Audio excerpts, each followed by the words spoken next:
मुख्यमंत्री देवेंद्र फडणवीस यांच्या वाढदिवसानिमित्त राज्यभर हरित महाराष्ट्राचा संदेश देणारा विशेष उपक्रम राबवण्यात येणार आहे। संकल्प हरित महाराष्ट्राचा सहभाग प्रत्येक जनमानसाचा या अभियानांतर्गत देवेंद्रजी जन्मोत्सव, हरित महोत्सव तसेच हरित महाराष्ट्र सप्ताह आयोजित करण्यात येणार आहे। या उपक्रमांतर्गत मराठवाड्यात तब्बल 5 लाख तर छत्रपती संभाजीनगर जिल्ह्यात 1 लाख वृक्षांची लागवड केली जाणार असल्याची माहिती मराठवाडा समन्वयक तथा माजी आमदार संजय केनेकर यांनी दिली आहे। या देशाचे लोकप्रिय पंतप्रधान नरेंद्रजी मोदी यांनी पर्यावरणाचा ऱ्हास आणि भविष्य काळात येणाऱ्या पिढीवरचं संकट टाळावं या भूमिकेतून एक पेड माँ के नाम हे अभियान या देशभरात चालवलं। त्याला अनुसरूनच या राज्याचे सक्षम आणि कणखर संवेदनशील मुख्यमंत्री यांनी आपलं सामाजिक दायित्व स्वीकारून खऱ्या अर्थानं या महाराष्ट्राचं मध्ये हरित क्रांती होण्यासाठी जो संकल्प हरित महाराष्ट्राचा सहभाग प्रत्येक जनमानसाचा या भूमिकेतून खरं तर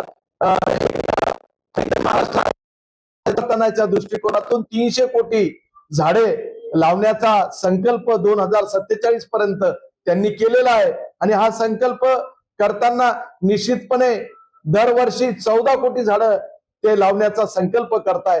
आपण त्या संकल्पनामध्ये त्यांनी केलेल्या संकल्पनेला यशस्वी त्यांच्या या वाटचालीमध्ये उतरण्याकरता लोकसहभाग चळवळ उभं करण्याचं काम मी माजी आमदार संजय केनेकर या अभियानाला मोठं चांगल्या पद्धतीने स्वरूप देण्यासाठी 5 लाख झाडं मराठवाड्यामध्ये लावण्याचा संकल्प केला।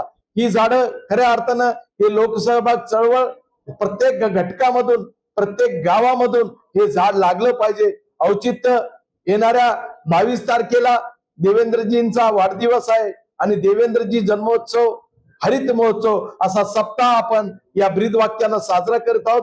प्रत्येक समाजाला प्रत्येक घटकाला यामध्ये सामावून घेण्यासाठी मी जाहीर आवाहन करण्यासाठी पत्रकार परिषद घेतली आणि त्याच्यामुळे निश्चितच आपल्या सर्वांना आवाहन करतो की या हरित क्रांतीच्या अभियानामध्ये आपण सहभागी व्हावं आणि प्रत्येक गावात प्रत्येक समाजात आणि प्रत्येक घटकाच्या माध्यमातून वृक्षारोपण करावं ही भूमिका घेऊन काम करणार आहे। यामध्ये बचत गटाच्या महिला 1000 महिला 56,000 झाडं लावून देवेंद्रजींना शुभेच्छा देणार आहे आणि त्यामुळेच एक सामाजिक हरित क्रांती आपल्या माध्यमातून व्हावी हीच आव्हान या पत्रकार परिषदेत